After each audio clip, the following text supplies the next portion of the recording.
Welcome back to prime debate. Yes Krishnaveni గారు. Sir Satish గారు, మీకు అలాగే ప్రైమ్ మినిస్టర్కి ఇతర ప్యానెల్ సభ్యులు కూడా నమస్కారం సార్.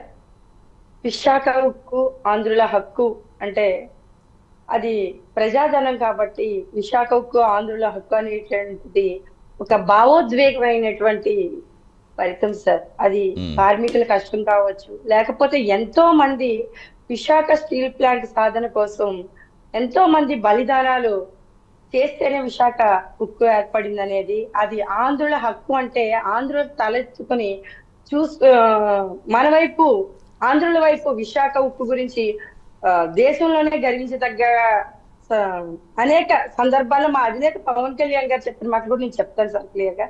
ఎందుకంటే ఇంతమంది బలిదానాలు చేశారా ఈ విశాఖ ఉక్కుని నిలబెట్టుకోవడం కోసం అని మాకు పూర్తిగా తెలియదు సార్, దీని మీద అంత సమాచారం లేదు.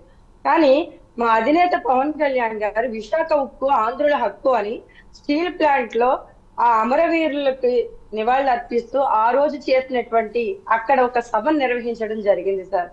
రాష్ట్ర వ్యాప్తంగా ఉన్నటువంటి వ్యక్తులందరూ కూడా అక్కడికి తరలి రావడం జరిగింది. అలాగే మా పార్టీ కేంద్ర కార్యాలయంలో మార్నింగ్ నుంచి ఈవినింగ్ 6 o'clock వరకు కూడా విశాఖ ఉక్కు ఆంధ్రుల హక్కు అని ప్రైవేటీకరణ గత వైఎస్ఆర్సీపీ పార్టీ ప్రైవేటీకరణ చేస్తున్నటువంటి తరుణంలో పచ్చి మంచినీళ్ళు తాగకుండా ఆయన దీక్ష చేసినటువంటి పరిస్థితి. అంటే ఒక ఆంధ్రుడిగా కావచ్చు, ఒక భారతీయుడిగా కావచ్చు, ప్రజల యొక్క ధనాన్ని కానీ ప్రజల యొక్క ఎంతో పట్టుబడి సాధించుకున్నటువంటి సాధనాలను కానీ వారికి దూరం అయ్యేటువంటి పరిస్థితి వస్తే మా అధినేత పవన్ కళ్యాణ్ గారు అయితే మాత్రం ఖచ్చితంగా మాట్లాడతారు అన్నది ప్రజలందరికీ తెలుస్తారు. ప్రజలకి ఆయన మీద ఉన్నటువంటి నమ్మకం. ఇవాళ గౌరవ ముఖ్యమంత్రి గారు చంద్రబాబు నాయుడు గారు మాట్లాడినటువంటి మాటలు వైసీపీ ఫేక్ ప్రచారం చేస్తూ వక్రీకరిస్తూ ఉంది. అంటే మనం ఒక ఇల్లు కట్టుకున్నా, ఒక పరిశ్రమ పెట్టుకున్నా సరే గాని అక్కడ పెట్టుబడి పెట్టి వ్యర్థంగా వదిలేస్తే ప్రతిదీ కూడా పాడైపోతుంది తప్ప అక్కడ పునరుద్ధరణ జరగాలి. మళ్ళీ ఇంకా ఎక్కువ అక్కడ ప్రాసెస్ జరిగితేనే ఎక్కువ ఏ కర్మాగారం అయినా సరే కానీ పని చేయకుండా వదిలేస్తే పాడవుతుంది సార్. అలాగని కార్మికులు బద్దకస్తులుగా ఉన్నారని ఆయన మాట్లాడలేదు. కానీ ఇక్కడ కేంద్ర ప్రభుత్వం అలాగే రాష్ట్ర ప్రభుత్వం కూడా పెట్టుబడులు పెట్టే ప్రజాధనాన్ని ఎలా అయితే దానికోసం ఇచ్చారో అలాగే కేంద్ర రాష్ట్ర ప్రభుత్వాలు కూడా దానికి పెట్టుబడి పెట్టింది నిరుపయోగం కాకూడదు, నిరుపయోగంగా ఉండకూడదు.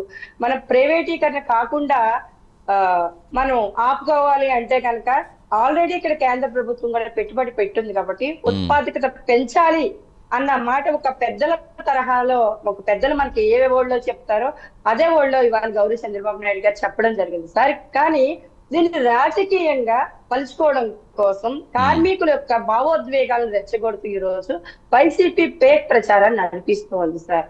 ఎందుకంటే గతంలో కూడా వీళ్ళు చెప్పొచ్చు, వీళ్ళు గతంలో ప్రైవేటీకరణ కోసం ఎందుకు ఒప్పందాలు చేసుకున్నారు, జగన్మోహన్ రెడ్డి గారు దొడ్డుదారిన విశాఖ స్టీల్ ప్లాంట్ అమ్మేసుకోవడం కోసం ఆ రోజు ఎందుకు ఒప్పందాలు చేసుకున్నాడు, విశాఖ స్టీల్ ప్లాంట్ కి సంబంధించినటువంటి భూములు కూడా ఏ రకంగా ముక్కముక్కల కింద ప్రైవేటీకరణ చేసి ప్రైవేట్ వ్యక్తులకి అప్పగించడానికి ఒప్పందాలు దొడ్డుదారిని చేసుకున్నటువంటి జగన్మోహన్ రెడ్డి గారు ఇవాళ కార్మికుల యొక్క భావోద్వేగాలను రెచ్చగొట్టే విధంగా మీరు మాట్లాడితే గతాన్ని ఎవరు మర్చిపోరండి.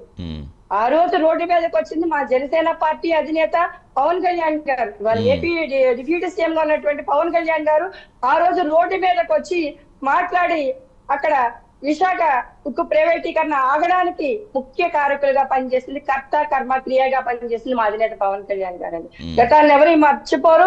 ప్రజల పక్షాన పోరాడినటువంటి పోరాట యోధుడిగా పవన్ కళ్యాణ్ గారిని గుర్తు పెట్టుకుని ఉన్నారు ప్రజలు. అలాగే ఆ రోజు ఆయన కూడా చెప్పడం జరిగింది, విశాఖ ఉక్కు ఆంధ్రుల హక్కు, దీన్ని నా రాజకీయ ప్రయోజనాలను కూడా నేను వదులుకుంటాను దాన్ని కాపాడుకోవడానికని ఆ రోజు ముక్త కంఠంతో చెప్పడం జరిగింది సార్. అంటే ఎప్పుడు ప్రజల మనుషులు కానీ అలాగే కార్మికుల ఒక పక్షాన్ని నిలబడి పోరాటం చేసేటువంటి వ్యక్తి మా అధినేత పవన్ కళ్యాణ్ గారు.